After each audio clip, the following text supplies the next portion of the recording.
Hello guys, welcome back to my blog channel. আমার একটা নতুন ভিডিওতে তোমাদের আমি অনেক অনেক স্বাগত জানাই। আর ভিডিওর থাম্বনেল অ্যান্ড টাইটেল দেখে তোমরা বুঝতেই পেরে গেছো আজকে ভিডিওটা কোন টপিকে হতে চলেছে। ইয়েস গাইস, আজকে আমরা চলে গেছিলাম কলকাতা থেকে মাত্র 3 ঘন্টা দূরে এক শান্তির খোঁজে।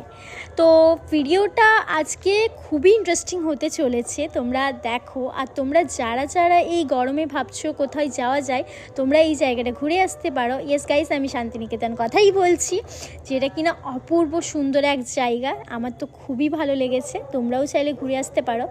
আমি চলে গেছিলাম ট্রেনে, এবং এই যে জাস্ট এই ভিউটা, শান্তিনিকেতন ঢোকার সঙ্গে সঙ্গে এই যে প্রকৃতির ভিউটা, এটা জাস্ট আমার অসাধারণ লেগেছে। আর তোমরা আমার মতন যারা যারা রয়েছে প্রকৃতিপ্রেমী, তারাও কিন্তু এই জায়গাটা যেতে পারো। সিরিয়াসলি বলছি, তোমাদের খুবই ভালো লাগবে আর তোমাদের সময়টা খুব সুন্দর কাটবে। শান্তিনিকেতন ঢুকতে না ঢুকতেই শান্তিনিকেতনের ছোঁয়াগুলো আমার খুব সুন্দর লেগেছে। এই যে বাউল গান, এটা হচ্ছে আমাদের সংস্কৃতির এক, তোমরাও শোনো, গানটা ভালো লাগবে। সব মানুষের শ্রেষ্ঠ, আর মনের ভুলেও তাদের মনে দিও না কেউ কষ্ট, দেবে না কেউ কষ্ট।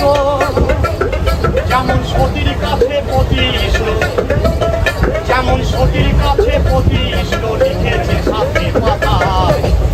এই মানুষ বুঝিলে মন সেই মানুষ পাওয়া যায়, ওরে এই মানুষ বুঝিলে মন সেই মানুষ পাওয়া যায়।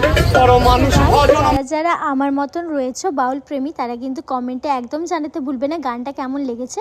তো গান শুনতে শুনতে আমরা বোলপুর স্টেশনে পৌঁছে গিয়েছিলাম। আর দেখতেই পাচ্ছ যে বোলপুর স্টেশন থেকে বেরিয়ে তোমরাও কিন্তু এরকম অনেক দালালের হাতে পড়বে। তো তোমরা কিন্তু ওখানে যদি ওনাদের মতে, তোমরা যদি ওনাদের সাথে যাও তোমার ডেস্টিনেশনে, তো তখন কিন্তু ভালোভাবে কথা বলে নিও, নাহলে পরে কিন্তু প্রবলেমে পড়তে পারো। তো যাই হোক না কেন, আমি এখান থেকে বেরিয়েই গিয়েছিলাম, বেরিয়ে আমি টোটো ধরেছিলাম, কারণ ওরা অনেকটা এক্সপেন্সিভ বলছিল।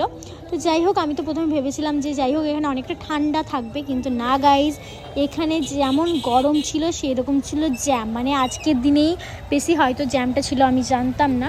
তো যাই হোক, আমি অনেকটা টায়ার্ড ছিলাম, সকাল থেকে খাওয়া দাওয়াও কিছু নেই, বিকজ আজকে আমরা পুজো দিতেও যাব। তো যাই হোক না কেন, এখন আমরা রুমে চলে যাব। আর এই যে তোমরা দেখতে পাচ্ছ, আমি শাওয়ার নিয়ে চলে এসেছি। তো আমরা যেহেতু এতটা ট্রাভেল করেছি, তার জন্য আমার এটা খুবই প্রয়োজন ছিল। এবার আমি চেঞ্জ করে চলে আসবো। ওয়েট, ছিঙ্গালালা হু, এই যে দেখতেই পাচ্ছ আমার শার্টটা। ইয়েস গাইজ, আজকের আমার আউটফিটটা দেখে হয়তো তোমরা অনেকেই প্রেমে পড়বে, বিকজ এই আউটফিটটা কিন্তু আমার খুবই ফেভারিট। হ্যাঁ গাইজ, আমার অনেক দিনের শখ ছিল আমি একটা পাকিস্তানি স্যুট পরবো অ্যান্ড একটুখানি সাজুগুজু করে বেরোবো। তো যাই হোক না কেন, আজকে সেই দিনটা এসছে। আর এই যে আউটফিটটা দেখছো, এটা কিন্তু আমি অফলাইন থেকেই নিয়েছি, তাই আমার কাছে প্লিজ তোমরা কেউ লিঙ্ক চেও না, আমি লিঙ্ক দিতে পারবো না। তারপরে এখানে আমি ভরে ভরে সানস্ক্রিন লাগাচ্ছিলাম আর গাইজ, ভরে ভরে, কারণ এত পরিমাণ বাইরের রোদ, আমার তো ট্যানেই ভর্তি হয়ে যাবে। আর এমনিতেও না আমার শরীরে প্রচণ্ড ট্যান পড়ে, ঠিক আছে। তো ওই জন্য আমি একটু ভরে ভরে সানস্ক্রিন লাগাচ্ছিলাম, যাতে কিনা ট্যানটা একটুখানি কম পড়ে। এরপরে একটুখানি রেডি হয়ে নিচ্ছিলাম, হালকা ফুলকাভাবে একটু টাচ আপ করে নিচ্ছিলাম। এবারে অনেকেই বলবে যে দিদি এটাকে টাচ আপ না, এটাকে মেকআপ বলে না। গাইজ, এতটা মেকআপ করিনি, বিকজ এই শ্যুটটার সাথে যতটা মেকআপ দরকার ছিল আমি ততটাই মেকআপ করছিলাম। আর এখানে না আমার রাত জেগে জেগে প্যাঁচার মতন ডার্ক সার্কেল হয়ে গেছে, যার কারণে আমি এটাকে একটু হাইট করে নিচ্ছিলাম। তো যাই হোক না কেন, এই যে এটা হলো সব থেকে মুশকিল কাজ আমার কাছে। মেকআপের সব থেকে মুশকিল কাজ যদি কিছু হয়ে থাকে, সেটা হচ্ছে এই ব্লেন্ডিং করা। গাইজ, ব্লেন্ডিং করতে যে আমার এত বিরক্তি লাগে কি বলবো, কিন্তু এর মধ্যেই 90% মেকআপ লুকিয়ে আছে। কারণ তুমি যদি ঠিকঠাক ব্লেন্ডিং না করো, তোমার কিন্তু মেকআপ ঠিকঠাক বসবে না, ঠিক আছে। তখন কিন্তু তোমরা বলে না ফেটে যায়, ঠিক সেটাই হবে তোমাদের সাথে। তো যাই হোক না কেন, কালার কারেক্টিং করে নেওয়ার পর হালকা একটা ফাউন্ডেশন লাগিয়ে নিচ্ছিলাম। এবার অনেকেই আমার ফেসটা দেখে বলবে দিদি এটাকে হালকা ফাউন্ডেশন লাগানো বলে, তোমার মুখ তো পুরো সাদা হয়ে গেছে, হাত কালো, মুখ ফর্সা হয়ে গেছে। কিন্তু গাইজ না, অ্যাকচুয়ালি ব্যাপারটা হলো এইখানে যদি আমি যতটা তোমরা দেখতে পাচ্ছ সে মুখটা সাদা হয়ে গেছে, ততটা সাদা কিন্তু পরে থাকে না, কারণ মেকআপটা সেট হতে একটুখানি টাইম লাগে। তো যার জন্যই মেকআপটা সেট হতে একটু টাইম নিয়েছিল। বাট এই যে এখন যে মুখ সাদা ব্যাপারটা লাগছে না, এটা কিন্তু পরে থাকবে না। তো তোমরা দেখো, এই যে জাস্ট এটা হচ্ছে আমার আসল লুক ছিল, মানে পুরো লুক ছিল। তো যাই হোক না, রেডি হয়ে গেছি, এবারে বেরিয়ে পড়বো। অনেক দেরি হয়ে গেছে, তো বেশি কথা বলার সময় নেই, যেতে যেতে বাকি কথা দিয়ে আমরা বেরিয়ে পড়েছিলাম টোটো নিয়ে। আর আমরা আজকে যাচ্ছিলাম কঙ্কালী মন্দির, যেটা কিনা শান্তিনিকেতন অন্যতম একটা প্রধান জায়গা। আর বছরের শুরুটাই আমি মন্দিরের দিয়ে কাটিয়েছি, মানে বছরের শুরু বলতে পয়লা বৈশাখে।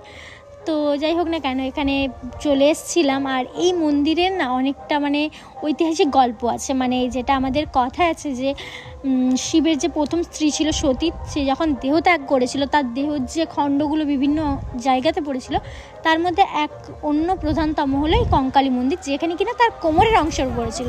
তো আমি তো প্রথমে ভেবেছিলাম যে প্রচণ্ড পরিমাণ ভিড় হবে, বাট গাইজ লাইনটা না অনেক কম ছিল, বিশ্বাস করো, মানে অনেকটা কম ছিল। আমি 1 থেকে 1.5 ঘন্টার লাইনে দাঁড়িয়ে তারপরে পুজো দিয়ে দিয়েছিলাম। তো যাই হোক, এখানে দেখতে পাচ্ছ আমার পুজো দেওয়া কমপ্লিট হয়ে গেছে। আর ওই যে তোমাদের বলছিলাম না মায়ের গল্পটা, হ্যাঁ ওটাই, চলো তোমাদের বাকিটা বলছি। তো পুরাণ মতে যে মায়ের দেহের অংশ এখানে পড়েছিল, সেটা হচ্ছে অংশটা হচ্ছে এই যে পুকুরটা দেখছো, এই পুকুরের জলের নিচে রয়েছে। মানে এখানে কথা মতো, আমি কিন্তু এখানে পুরো গল্পটা জানি না, তাই যদি কিছু ভুল হয়ে থাকে তাহলে ক্ষমা করে দিও। আমি যেটুকু শুনেছি আমি তোমাদের সাথে সেটুকুই শেয়ার করছি। আর এই যে জলটা দেখতে পাচ্ছ, এই জলটা কিন্তু এখানকে মানে খুব পবিত্র জল, যেটা সবাই শান্তি জল হিসেবে ব্যবহার করে।